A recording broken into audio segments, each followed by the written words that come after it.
Robert Hensley was a man who had everything that most people only dreamed of. His name was known in the world of business, his fortune stretched across countries, and his house looked like something out of a royal painting.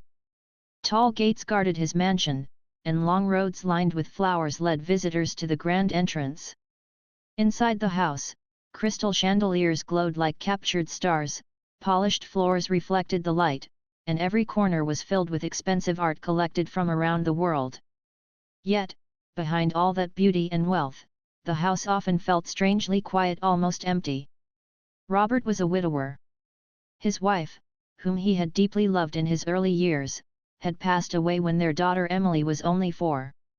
Since then, Robert had poured his heart into business, building his empire bigger and stronger, but leaving little space for warmth at home. His only daughter, Emily, was now 7 years old.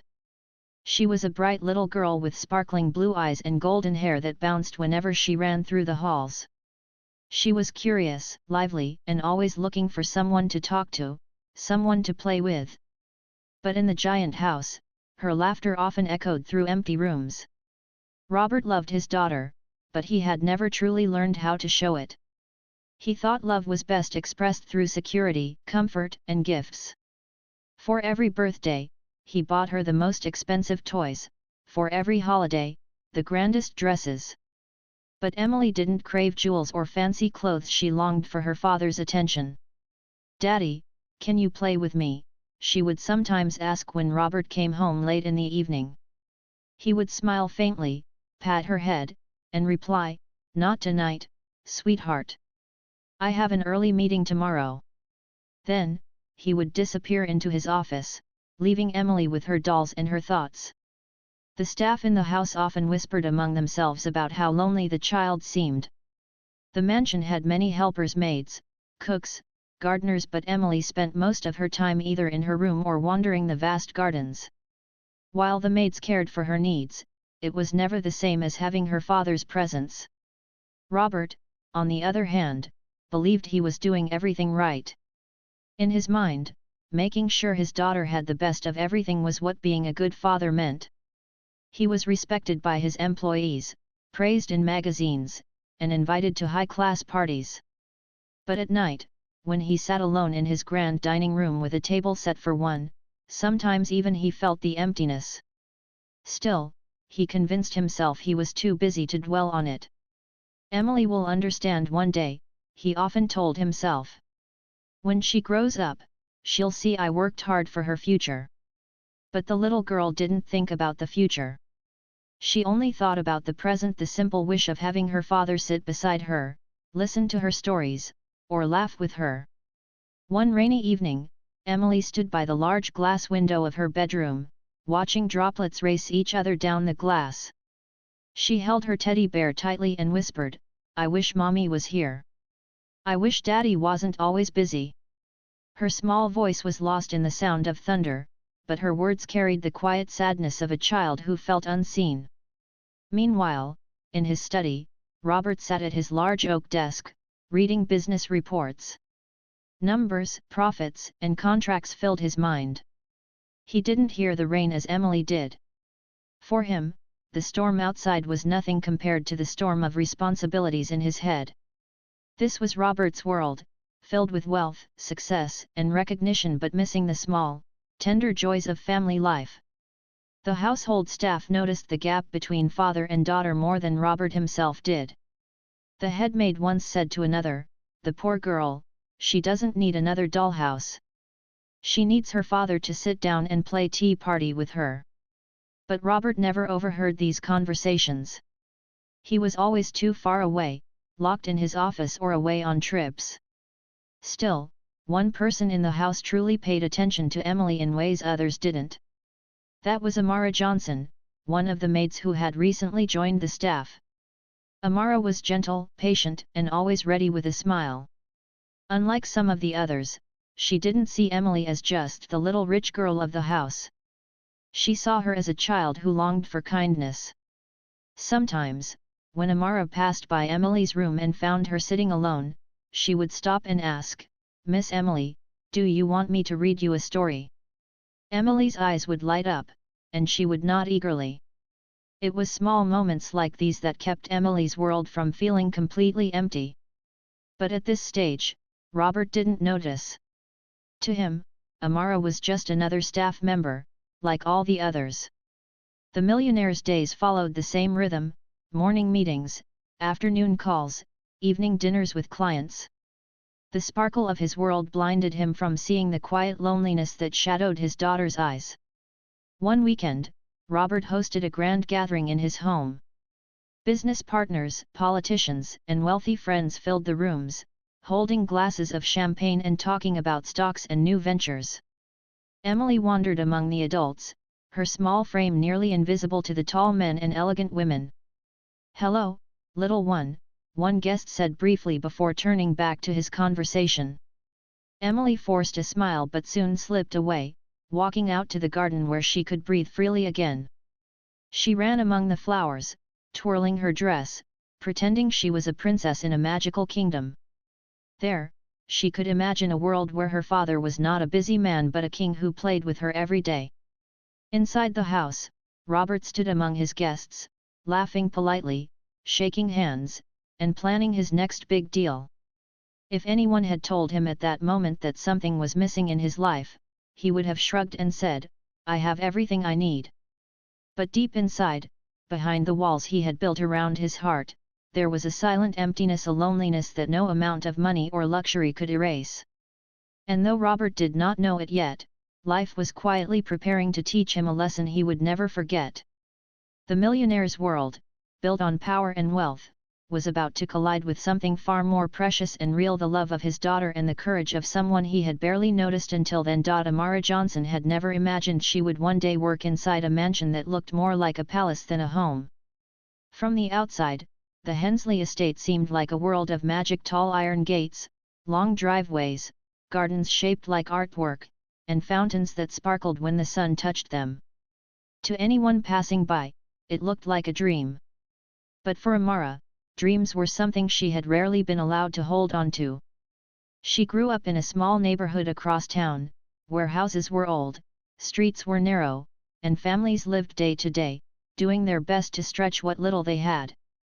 Her parents had always taught her the value of hard work and kindness, but life had tested those lessons early.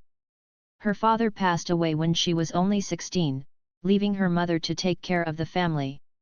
Soon after, her mother fell sick, and much of the responsibility of looking after her younger siblings fell onto Amara's shoulders. At 24, she had already carried burdens that weighed heavier than her years. Instead of college, she worked small jobs cleaning offices, helping in diners, taking shifts wherever she could just to keep food on the table. When her mother's health grew worse, Amara became both a caretaker and a provider. One morning, she had seen an ad for a maid position at the Hensley mansion. She almost didn't apply.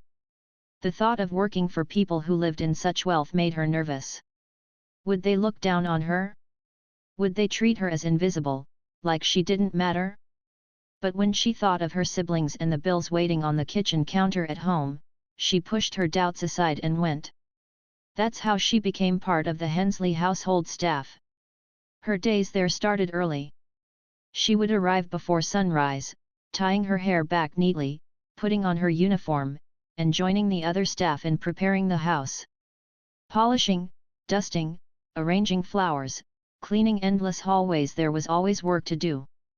The mansion, though beautiful, was like a never-ending puzzle, each corner demanding care. The other maids sometimes whispered about how lucky they were to be employed in such a grand home, but Amara often thought differently. It may look grand, she thought, but inside, it feels cold. She noticed things others overlooked. She noticed how little Emily, despite being surrounded by luxury, often wandered alone. She noticed how the little girl's eyes followed her father whenever he entered the room, only for him to walk past with a distracted nod. One afternoon, while folding linens in the laundry room, Amara overheard two senior maids talking. "Poor child," one said softly. "All that money, but no warmth. She'll grow up lonely if Mr. Hensley doesn't see it soon," the other replied. Amara didn't comment, but her heart silently agreed. In her own way, she began to give Emily what she could. When she found the little girl in the library, looking through books she couldn't yet read, Amara would sit with her and read aloud, giving voices to the characters. Emily's laughter filled the room, and for a brief moment, the heavy walls of the mansion seemed lighter. One evening, Emily approached her while she was dusting a painting in the hallway. "Amara," Emily whispered, "can you braid my hair? The other maids don't know how to do it the way I like." Amara smiled warmly. "Of course, Miss Emily."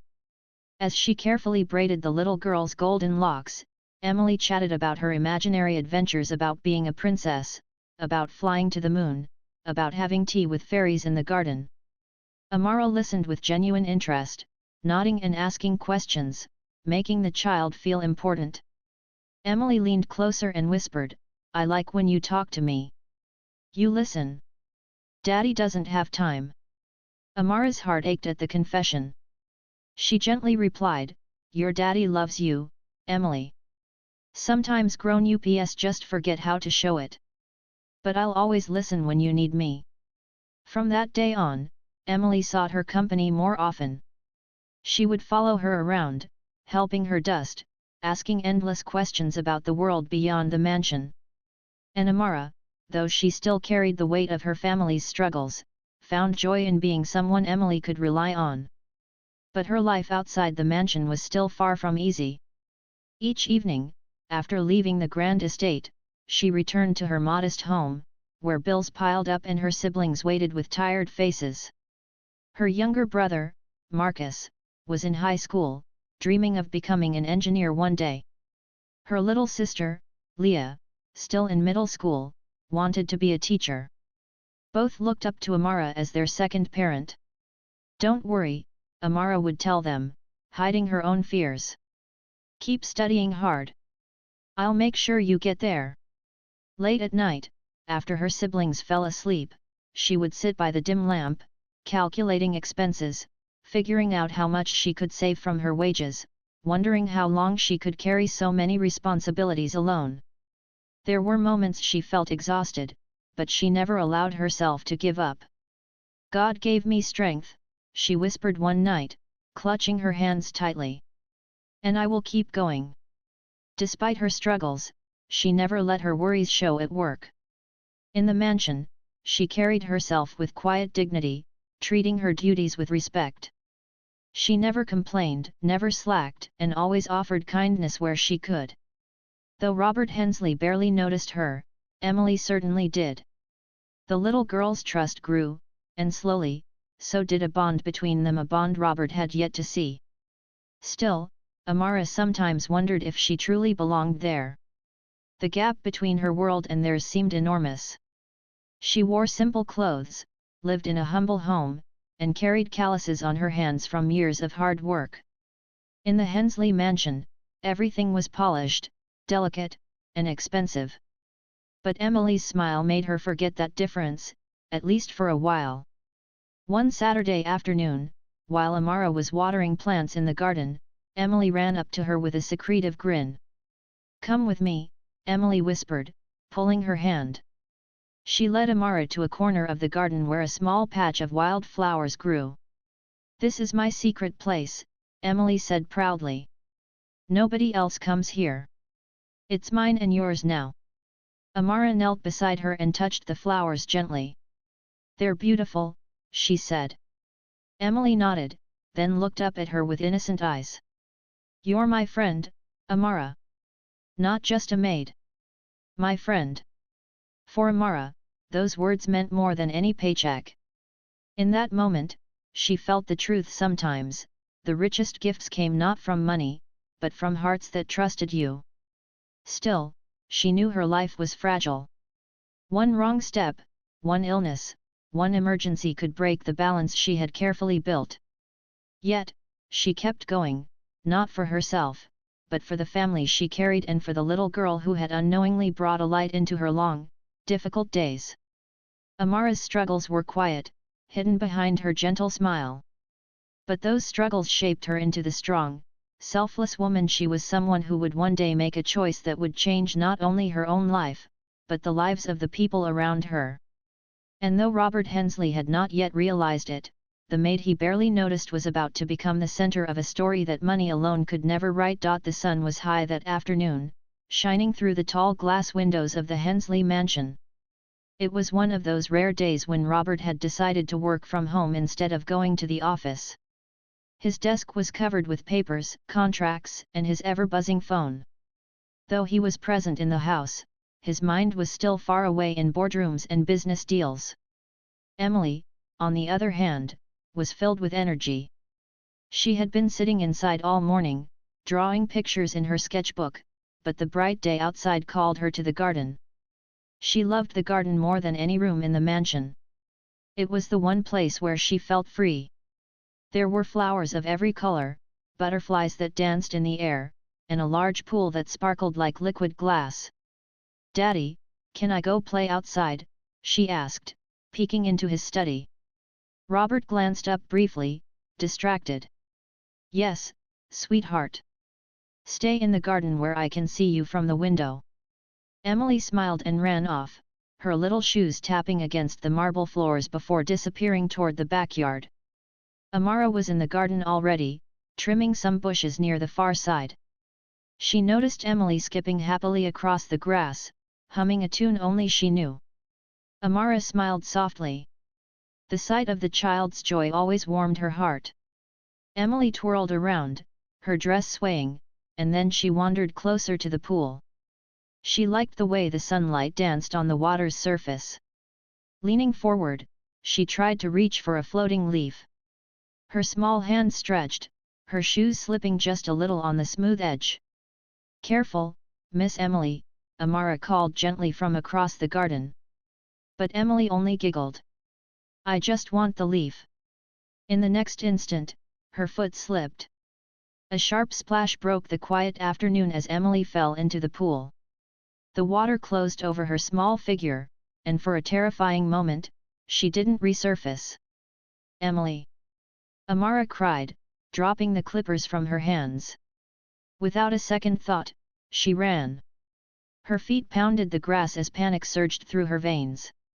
She could see the little girl's arms flailing under the water, bubbles rising, her golden hair spreading like a halo. There was no time to think, no time to hesitate. Amara leapt into the pool. The cold water shocked her body, but she fought against it, kicking hard until she reached Emily. The child's eyes were wide with fear, her small hands clutching at nothing. Amara wrapped her arms around her, pulling her upward with every ounce of strength she had. They broke the surface together. Emily coughed and gasped for air, clinging tightly to Amara's neck. "I've got you, sweetheart," Amara whispered, her voice trembling but firm. "You're safe now." By that time, the noise had reached Robert. He had looked up from his papers just in time to see the splash through the window. For a heartbeat, his heart stopped. His daughter, the only family he had left, was sinking. He raced out of his office, down the hall, and into the garden, his chest burning with fear. By the time he reached the pool, Amara was already pulling Emily to the edge, helping her climb out. Both were soaked, dripping water onto the stone tiles. Emily coughed again, frightened but breathing. "Daddy," she cried, running into his arms. Robert dropped to his knees, hugging her so tightly as if he could never let go. "Oh, Emily, my darling. I'm here. You're safe." His voice shook, his hands trembling as he touched her wet hair and kissed her forehead again and again. Only then did his eyes lift to Amara. She was still in the pool, catching her breath, her uniform clinging to her skin, her face pale from the shock of it all. She looked exhausted but relieved, her eyes fixed on Emily to make sure she was truly safe. For a moment, Robert could not speak. He was a man who had built empires, closed impossible deals, and faced ruthless competitors without blinking. But now, faced with the sight of this maid who had risked her life without hesitation to save his daughter, his throat tightened. Amara finally climbed out of the pool, her steps unsteady. She brushed her hair back, lowering her gaze as though unsure if she had overstepped. I'm sorry, sir, she said softly, her voice shaking. I saw her fall. I had to. Robert interrupted, his voice thick with emotion. You saved her life. Emily, still clinging to her father, turned and cried, Daddy, Amara saved me. She jumped in the water. She's my hero. Amara's lips curved into a tired but gentle smile. She knelt down beside Emily, placing a comforting hand on her shoulder. You're safe, Miss Emily. That's what matters. Robert's eyes, for the first time in years, filled with tears. He had almost lost the one thing he loved most, and in that moment of terror, he realized how fragile everything truly was. Money, power, reputation, none of it could have saved his daughter. But Amara had. Thank you, he whispered, his voice breaking. Thank you for saving her. It was a simple sentence, but coming from Robert Hensley, it carried the weight of a man whose pride had always kept his gratitude hidden. The staff soon rushed out, bringing towels and fussing over Emily, but Robert could not take his eyes off Amara. Something inside him shifted that day. For the first time, he truly saw her not as a maid who blended into the background, but as a brave, selfless woman who had risked her life for his child. Emily refused to leave Amara's side for the rest of the day. She held her hand tightly, even when the staff tried to take her to change her wet clothes. No, Emily said firmly, looking at her father with pleading eyes. I want Amara with me. Robert nodded slowly. Of course. She'll stay with you. That evening, as Emily finally drifted off to sleep after the shock of the day, Robert stood silently by her bed. Amara sat nearby, her presence calming the child. Robert's eyes softened as he watched. He realized something he had ignored for too long. His daughter didn't need more gifts, more toys, or more dresses. She needed love. She needed people who cared for her, who would protect her, who would be there when he wasn't. And she needed him, her father. But at that moment, she also needed Amara. When Amara finally rose to leave the room, Robert followed her to the hallway. He stopped her gently. Amara, he said quietly, you didn't just save my daughter's life today. You reminded me of what really matters. I owe you more than I can ever repay. Amara lowered her eyes humbly. You don't owe me anything, sir. I only did what anyone would have done. But Robert shook his head. No. Not everyone would have done what you did. You risked everything. I won't forget it. As she walked away to change out of her wet clothes, Robert stood there, still shaken but deeply moved. The image of his daughter sinking in the pool haunted him, but the sight of Amara diving in to save her shone even brighter. It was the day everything changed for Emily, for Amara, and most of all, for Robert. That night after the accident, Robert could not sleep. The house was quiet, but his mind was restless. He sat in his study, staring at the papers scattered across his desk, yet for the first time in years, the numbers meant nothing to him. All he could see was the image of his daughter slipping beneath the water, her little hands struggling, her eyes wide with fear. His chest tightened whenever he thought about what might have happened if Amara hadn't been there. If she had looked away for even a second, he could have lost the one person who meant more to him than all his wealth combined. Robert rose from his chair and walked slowly down the hall to Emily's room. He pushed the door open gently and saw her sleeping peacefully, her teddy bear tucked under her arm. Amara was sitting on the edge of the bed, keeping watch as if she didn't trust the world to stay kind for long. Her presence was calm, steady. For a moment, Robert simply stood in the doorway, watching. He thought about how often he had been absent from moments like these: bedtime, story time, little talks before sleep. He had been so busy trying to build an empire that he had forgotten how to build memories. The next morning, Robert did something unusual. Instead of rushing off to meetings, he joined Emily for breakfast. Emily's face lit up in surprise. "Daddy, you're eating with me today?" Robert smiled faintly, though guilt tugged at his heart. Yes, sweetheart. I thought I should spend the morning with you. Her excitement was like sunshine. She talked happily about her drawings, her dreams, and her favorite stories, and Robert really listened for the first time in a long while. He realized how much he had missed, how many details of his daughter's life had slipped past him like sand through his fingers.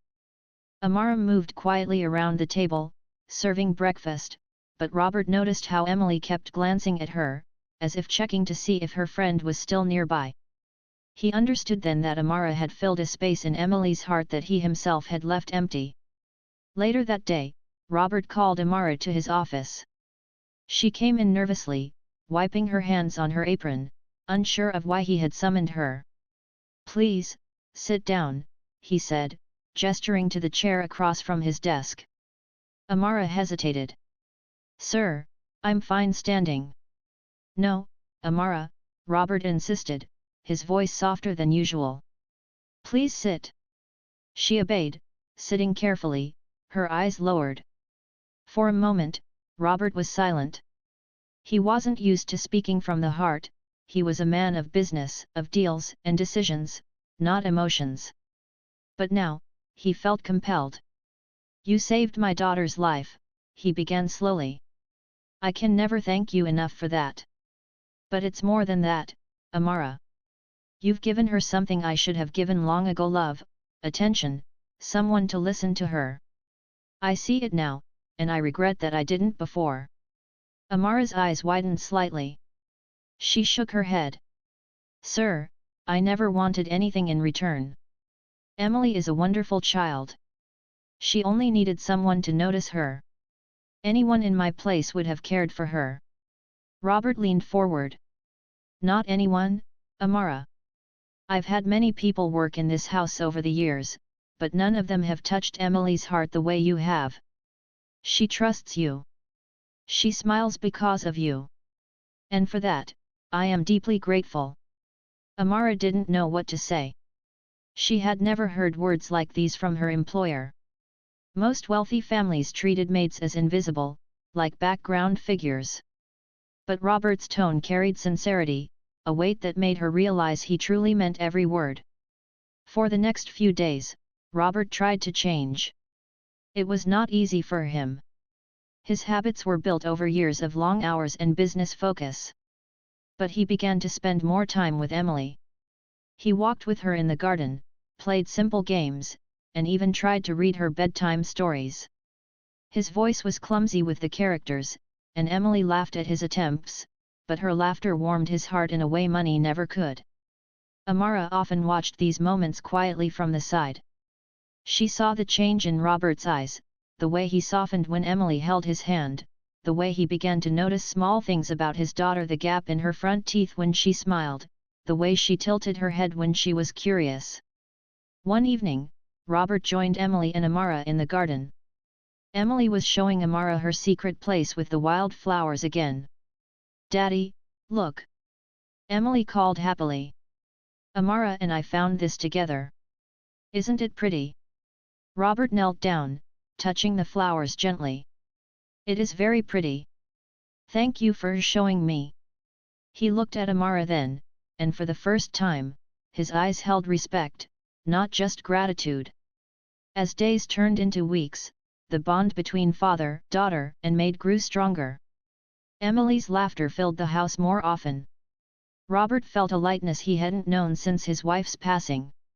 One night, as he sat in his study, he thought deeply about Amara. She had not only saved his daughter's life, but she had also saved his, not in a physical sense, but in a way that awakened his heart. She had reminded him of what it meant to be a father, what it meant to love beyond duty. The next morning, Robert called Amara to the garden. She came, puzzled by the request. "Amara," he began, "I've been thinking a lot about the future. Not just Emily's, but yours too. You've worked so hard, not only here but for your own family. I want to help you." Her eyes widened in shock. "Help me, sir?" "Yes," Robert said firmly. "I want to give you the opportunity to finish your education, to pursue your dreams. I know you've sacrificed a lot for your family. Let me do this not as payment, but as gratitude." Tears welled in Amara's eyes. She shook her head slightly. "Sir, I can't accept that. You've already given me more than I expected by trusting me with Emily." Robert stepped closer. "Amara, please. You deserve more than this life of endless struggle. You've given me and Emily a gift I can never repay. At least let me try." Amara's voice trembled as she replied, "If I accept, it won't just be for me. It will be for my brother and sister too. They dream of a better future. If I can study and earn more one day, maybe I can give it to them." Robert smiled softly. "Then it's settled. From today onward, your life will not be the same." Amara lowered her eyes, overwhelmed by the kindness she had not expected. In her heart, she whispered a prayer of thanks. From that moment, things truly began to change. Robert had awakened not just as a businessman, but as a father, as a human being. He began to value moments more than money, relationships more than recognition.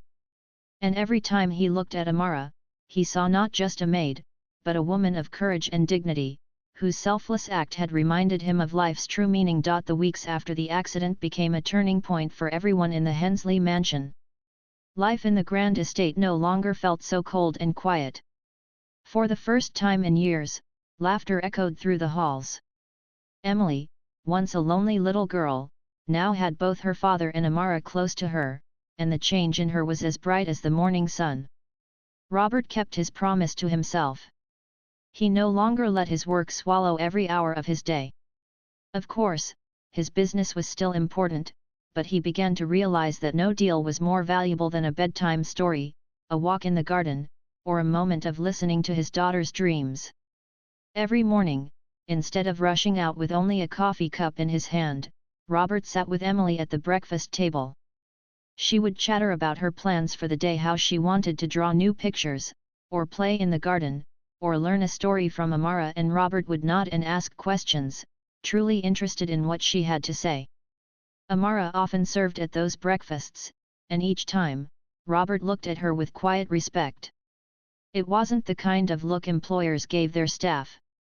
It was something deeper: gratitude, admiration, and recognition. She had become more than part of the household. She was now part of their lives. One evening, Robert invited Amara to sit in the library after dinner.